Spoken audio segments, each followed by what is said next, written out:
당신의 계획을 종이 위에 선명하게 적어라. 마지막 글자를 완성하는 바로 그 순간, 무형에 불과하던 당신의 열망은 비로소 단단한 물질적 실체로 구체화되기 시작한다. 성공 철학의 선구자 나폴레온 힐의 예리한 통찰이다. 이것은 단순한 철학적 주장이나 상상 속의 은유가 아니다. 머릿속에만 흐릿하게 부유하던 보이지 않는 생각이 손끝을 거쳐 종이 위에 선명히 새겨지는 순간, 비로소 내 눈앞에 실제로 존재하는 최초의 현실이 되기 때문이다. 뇌는 보이지 않는 추상적인 다짐보다 내 손으로 직접 쓰고 직접 볼 수 있는 종이 위의 명확한 결과물에 훨씬 더 강하게 반응하고 집중한다. 뇌는 종이에 직접 적는 것만으로도 피랍을, 동번한 물리적 자극을 주의 깊게 처리해야 할 신호로 판단한다. 목표를 달성하고 남들보다 빠르게 성공하는 사람들의 공통점은 대단한 의지력이 아니었다. 오히려 그 반대였다. 그들은 단순히 머릿속으로만 다짐하는 수준에 만족하지 않았다. 종이에 단 한 줄을 적는 촉각 입력만으로도 전두엽의 실행 회로를 정교하게 작동시켰다. 단 10초 동안이라도 거친 종이 위에 펜을 꾹꾹 눌러 쓰는 행동이 뇌의 집중력을 깨웠기 때문이다. 불가능해 보이는 성공의 기적도 뇌의 작동 원리를 이용하면 현실이 된다. 뇌를 속여라.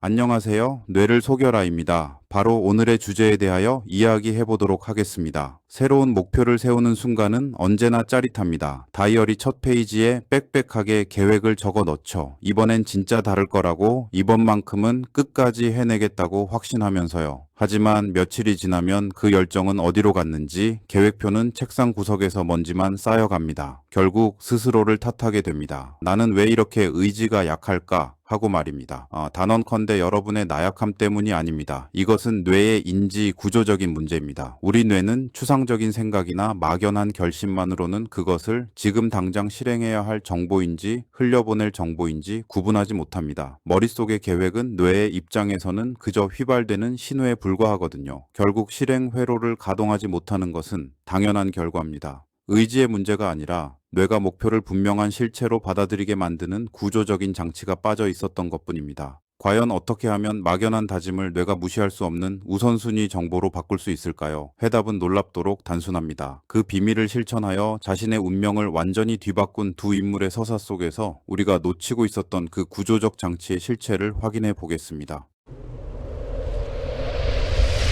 2. 깊은 신경학적 단절을 오직 종이와 펜의 묵직한 기록으로 해결하고 스스로의 운명을 바꾼 실제 인물이 존재했다. 1969년 1월 미국 로스앤젤레스의 한 허름한 아파트에서 30살의 젊은 동양인 사내가 침대에 주저앉아 머리를 감싸 쥐고 있었다.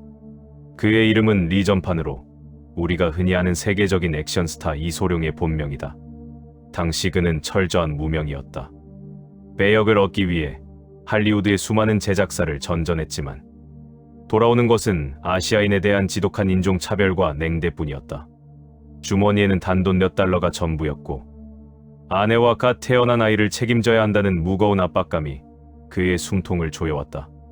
그는 깊은 좌절감에 빠졌고 머릿속에서는 끝없는 절망의 음성이 울려 퍼졌으며 심장은 불안으로 요동쳤다. 하지만 그는 의지력으로 버티려 하지 않았다. 대신 책상으로 걸어가 편지지 한 장을 꺼냈다. 그리고 펜을 쥐고 거친 지면 위에 글자를 꾹꾹 눌러 쓰기 시작했다. 손끝을 타고 흐르는 묵직한 촉각 입력이 그의 전두엽을 강렬하게 흔들었다.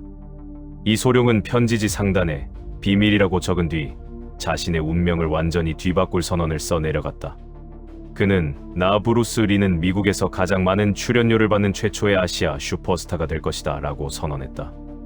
이어서 나는 그 대가로 배우로서 가장 짜릿한 연기와 최고의 퀄리티를 선사할 것이며 1970년부터 세계적인 명성을 얻기 시작해 1980년이 끝날 때까지 $10,000,000의 자산을 손에 쥐게 될 것이다 라고 적었다.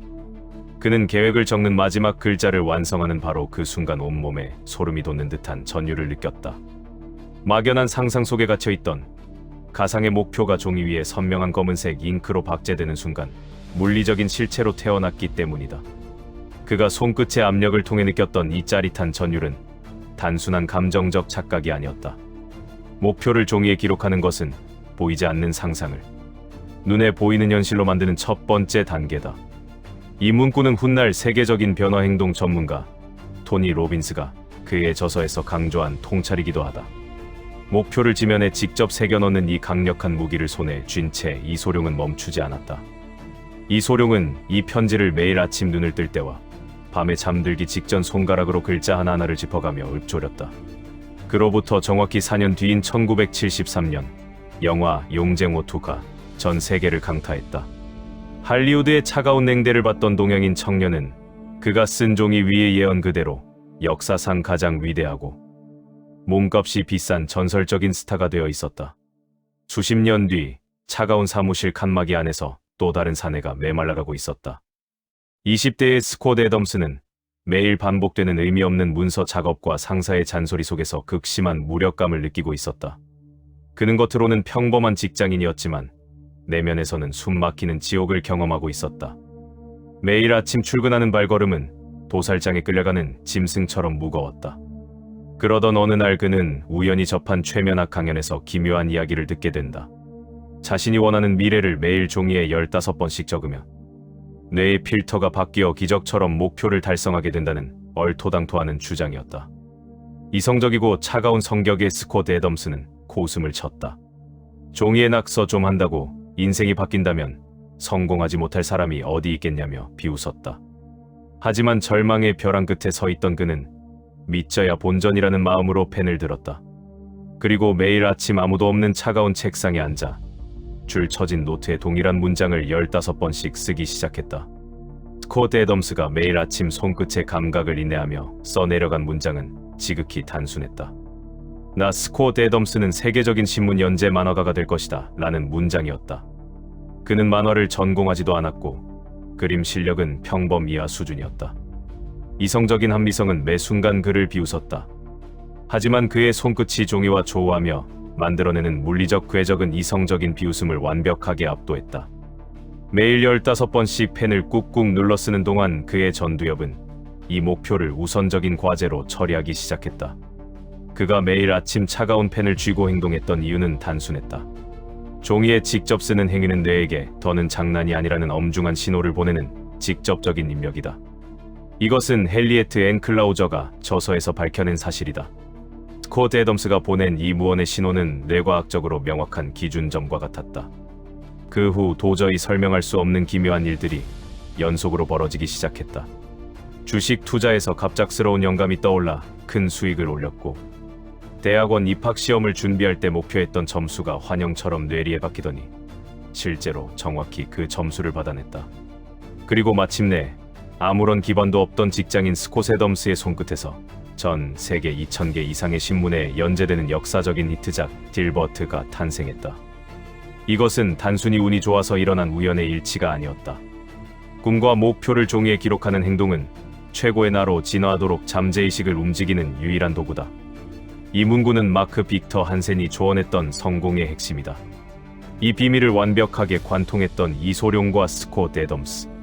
두 사람은 완전히 다른 시대와 상반된 환경에서 전혀 다른 목표를 쫓았다. 한 명은 역동적인 신체적 한계를 극복하려 했고, 다른 한 명은 정적인 사무실의 무력감에서 탈출하고자 했다.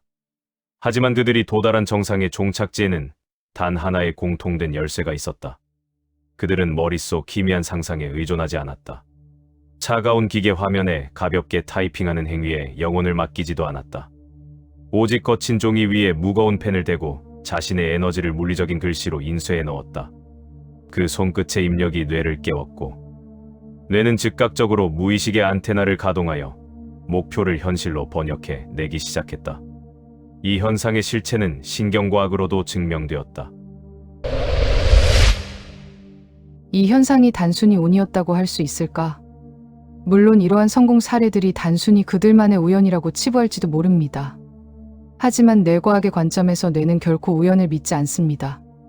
인디애나 대학교 카린 제임스 교수가 기능적 자기공명 영상을 통해 확인한 바에 따르면 손글씨는 단순한 기록을 넘어 뇌를 물리적으로 변형시키는 강력한 도구입니다.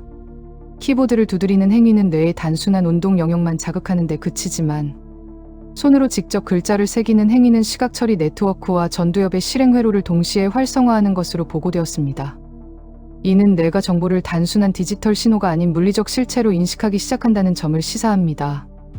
2014년 뮬러와 오펜하이머 교수의 연구에서도 유사한 경향이 관찰되었습니다. 대학생들을 대상으로 손글씨와 타이핑의 학습 효율을 비교했을 때 손으로 직접 기록한 학생들은 개념의 핵심을 더 깊이 이해하고 응용하는 능력이 더 뛰어났음을 시사합니다.